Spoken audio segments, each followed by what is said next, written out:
everyone, I'm Rue. I'm like, so tired. Oh, huh? Oh, hi everyone, I'm Rue. Huh? We already did that? Okay. I'm sorry, I didn't sleep much last night. Okay, I didn't sleep at all. My rule is usually go to bed at 10, but I got this new game and it was so great! And I felt good about it until it was like 7 in the morning. Now I can barely keep my eyes open. Okay, while I nap, check out what the source team does when each of them has to choose whether to follow a rule or break it. Good night.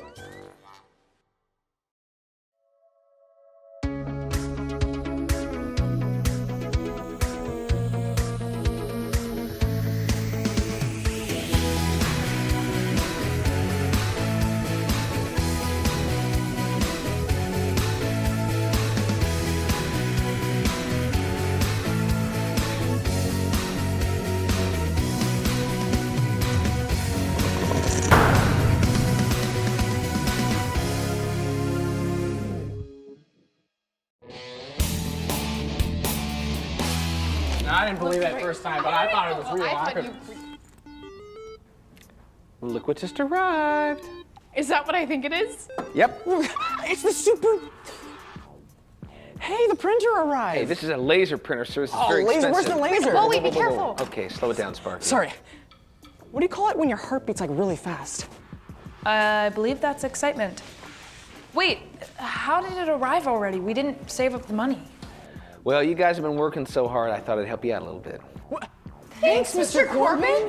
You're welcome. Oh, hey, what do these buttons do? Chloe, be careful. It's not a toy. It has all these cool buttons. No. Gabby's right, okay? This thing is very delicate. You guys gotta be super careful. In fact, I've come up with some rules to help us take care of it. There's always rules. That's right. Rule number 1, only use this kind of paper, okay? Anything else is gonna cause it to jam up. Rule number 2, if it jams, never try and pry a sharp object, okay? There's lots of very delicate circuits and wires and things. You don't want to disrupt them. That's what my mom says about trying to get wax out of my ear. One time, I used a cotton swab, and I had to like push in, and I pushed the gook in like really deep. That's disgusting. I had to go to the doctor. You should have seen what was inside my ear. No, okay. Let's stop before I get sick. Thank you. One more rule, most important rule of all. Never, ever, ever eat or drink anything around the printer, okay? If something spills on it, it's gonna ruin it. In fact, you know what? Let's just make a whole new rule. No more eating or drinking in the newsroom at all. So, does that include coffee, Mr. C? Coffee is a different thing altogether, Trixie. This is the nectar of life, so. Oh, right. Okay. But we got you, Mr. Corbin. We will be extra careful. Yeah, 100%. Are you guys sure I can't press this green button right here? Sorry. We've had this printer one day. One day! This is why we can't have anything nice. Seriously. Oh.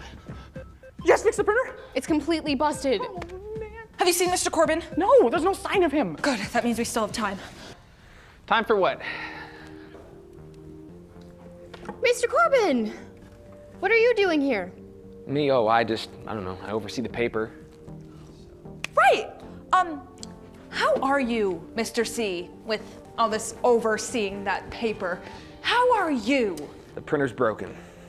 No, that's crazy. The printer's, it's fine, absolutely fine. It's just, yeah, it's completely broke. Bully! He was gonna find out. He's Mr. Corbin, super teacher. Let's see the damage. Okay, but you have to promise not to be mad. Remove the tarp.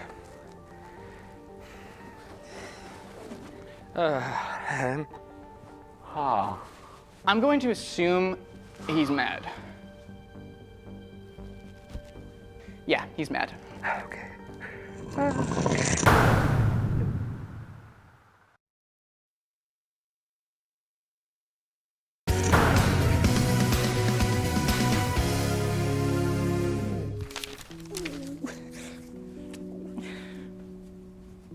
I've seen this before. My dad gets like this when he's super mad, and he just walks around and makes weird noises, but finally we get a giant consequence. Do you think Mr. Corbin is that mad? I don't know. At least he's not talking in gibberish. It's like an episode of My Little Pony. I don't think that those are words. Yeah, we're in so much trouble. Okay. Please tell me how this happened.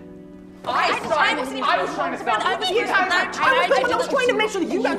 Okay, one at a time. I'll go first. Of course you will. Okay, here's how it happened. I had a really busy day and I had to skip lunch because I interviewed Principal Golden. And the only place that I could eat was here in the newsroom during study hall. I'm so busy. I don't have time for anything. I don't want to eat in the newsroom, but I have no choice. Hi, Trixie.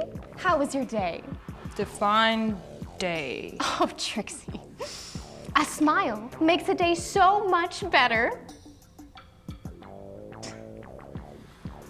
So, what do you say we test this bad boy out, huh? I believe that is the wrong paper. Don't forget the rules. Whatevs. Oh, it's insanity! Insanity!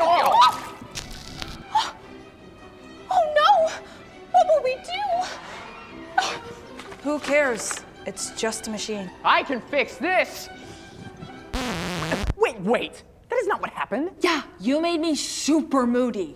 I mean, Yeah, and who carries a giant hammer? I'll tell you what really happened, Mr. Corbin. I am Gabby, and this printer will obey me.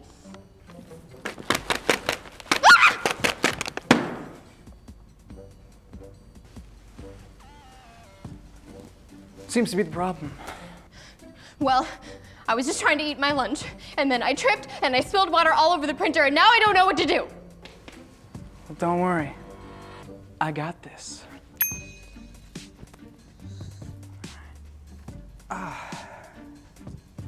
Yo, Trixie, can you help me? No, I didn't break it. Well, see what the problem is. Somebody used the wrong kind of paper. It was Trixie. I know it was. Yeah, so what? I do what needs to be done. All right. Don't worry. I can fix it. Stop! Just stop! That is not what happened. Well, I mean, it could have happened that way. No, I'll tell you the real story. Gabby and I were in the newsroom, and I was printing something. Gabby, you know you shouldn't eat in here. That's funny. I don't see Mr. Corbin in here. Besides, it's just my lunch. It's not gonna hurt anyone. Yeah, but you should still be careful not to break the rules. I was so distracted by Gabby breaking the rules that I didn't realize I used the wrong paper. Oh no! I think I used the wrong paper. Mr. Corbin said you can only use one kind of paper. Looks like you broke a rule. Okay, and so did you. It's insanity in that kitchen. Oh! What are you doing? Oh no! It's broken! I'll fix it. Wait, I think we should talk to Mr. Corbin. I got this. Seriously, there was no giant hammer. I wouldn't have tried to fix the printer if Trixie didn't use the wrong kind of paper. Hold on. I only used the wrong kind of paper because I was too distracted by Gabby breaking the rules. She should have never had food in here in the first place. Well, I only brought food in here because I had a busy day and I didn't get to eat lunch. What was I supposed to do, go hungry? I know whose fault it is. It's mine. It is? But you weren't even in the room. I am so confused. I didn't follow the rules. What do you mean, Mr. Corbin? When I made the rules, you pointed out that I drink coffee in here, and I set a bad example. I made a joke out of it. Wait. I don't think I've ever heard a teacher say that they were wrong. Ever. Well, can teachers even break rules? Yes, guys, the rules aren't just for students, they're for everyone. And when someone breaks the rules, nobody wins. Looks like you just gave yourself a lesson, Mr. Corbin. Yeah, I guess I did. You're never too old to learn a lesson. Wait, we never stop learning? Are you serious? I thought adults knew everything, but my world has been changed. So, is the printer ruined? What do we do, Mr. Corbin? Well, even though we messed up, it's never too late to start over.